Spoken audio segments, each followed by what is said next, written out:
You're welcome back to Cook with Grace Kiswe. Okay, see, it's just that I don't want to dey post food like for my page, but the truth remains, cooking has been my hobby. As in, now my hobby. Then born me born cooking. Like no delicacy, no dish wey I no fit cook. Just that na money dey help person. Ehen. But aside from that, hey, I dey sure say Hilda sef no cook reach me. I no like give you o. But that one na let's just keep it aside. So today I don't know the kind of spaghetti we are cooking. I don't know if spaghetti ni abi super macaroni abi super creamy. I don't know, but whichever name you wan call am, make me give am name sha. Na super creamy. So if you never hear that kind name before, then watch this video make you see as you take prepare am. Hey, when you don dice all your vegetable, keep aside oo. See, funny enough, this video, you see all these things wey you dey see, these are what I have at my disposal. Na wetin dey inside my fridge. I no go buy anything. Na wetin I get for house. You know say sometimes owu ga sag, owu sag, you gats marry here. You know, I bring her out o, come carry pot put for fire. After I don boil my spaghetti keep one side, slice the hot dog abi sausage, come fry and keep aside.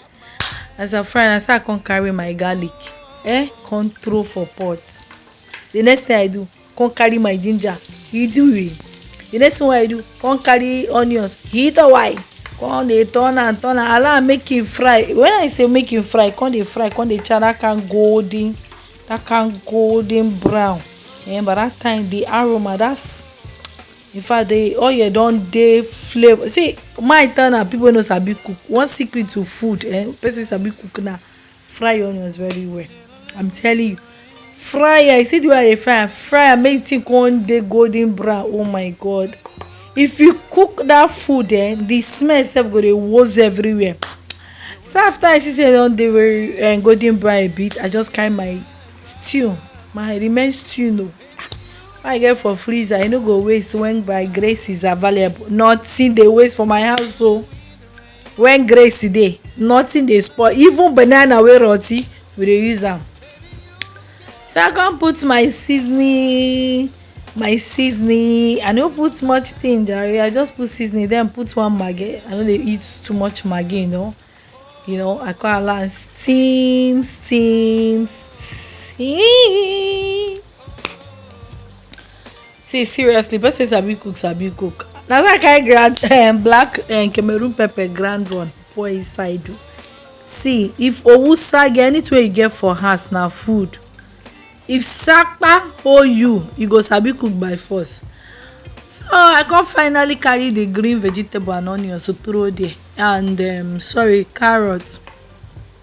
I tell you say all these things wey I get na for my disposal. Instead of them make dem dey there dey spoil for me, grace go convert am, turn am to something meaningful. E go get meaning. Anything wey be food wey say no wan get meaning, carry am come meet me. That food must get meaning. Yes, na wetin I talk. E must get meaning. Remember say this food wey we dey cook na macaroni creamy abi super creamy. That's the name I name it. Shey you see, come put my sauce. After everything, na so I come carry my cream wey I don go forget for freezer. My cooking cream wey I forget. E get time wey I shall cook spaghetti wey I show na how to make creamy. If you want your spaghetti to be creamy, so na I carry am put. Remember, I say everything na for disposal.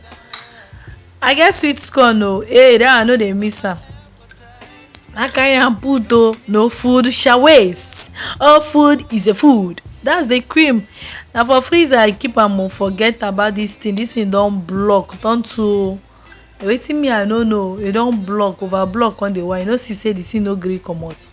I have to use knife, come slice am, come get am, come pour am inside. Even when I dey pour am, me I think say the thing don spoil o, because the cream don too tey for freezer.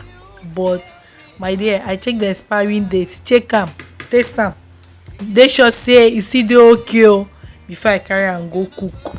As I put am finish, I come cover my pot o, allow am make e heat small. As the thing don heat, my dear, na so I carry my supageri, I carry am pour inside there. Trust na. See o, no be lie, if you go my Instagram you go see wetin dem use know me there na chef. Just that I never dey operate that my Instagram, I just allow am dey lie low, concentrate on Facebook and YouTube. But aside from that, abeg, Grace na, in fact, I'm a wife material. Hey, I'm a wife material 100 years. Man, I don't mind me. So after I pour this spaghetti, you can see it now. It's super getting. Shey you don't see am? It's super creamy. At this junction, hey, my people, if sakpa oil, you go know food, you go know how to cook well. But aside from that, person sabi cook, whether sakpa or no sakpa. Dem give you big money sef, you no go fit still cook this kind food lalaye. So sakpa or no sakpa, Grace is here to cook. But e dey like say I go dey cook dey post for my Facebook now, for that my Facebook page na, how una see am? Na me dey cook am o, but I feel say make I no dey conjoin everything together. Na wetin make I concentrate more of for dey post am for YouTube, my YouTube page, pass my Facebook. But all the same, if you go my YouTube page, you go see plenty video wey I don do for cooking different varieties of food wey you no think. So at this junction, I pour my wetin dey call am, my sausage wey I don fry keep aside, come pour onion. See, I dey chop onions, and onions is good for the eyes, it's good for the anya. After I pour, I come pour crayfish. At this junction, now I come carry my butter. You know, e need to be shiny, e need to be shangelenge. And so I bring am more. Guys, so guys, at this junction, make una see the food now. What is it giving? Talk I can't use chill zobo. Come step am down. Step am. Just see now, wetin this food dey give you. Abeg rate my food. Don't forget to like, share, and follow me for more. I love you. Bye.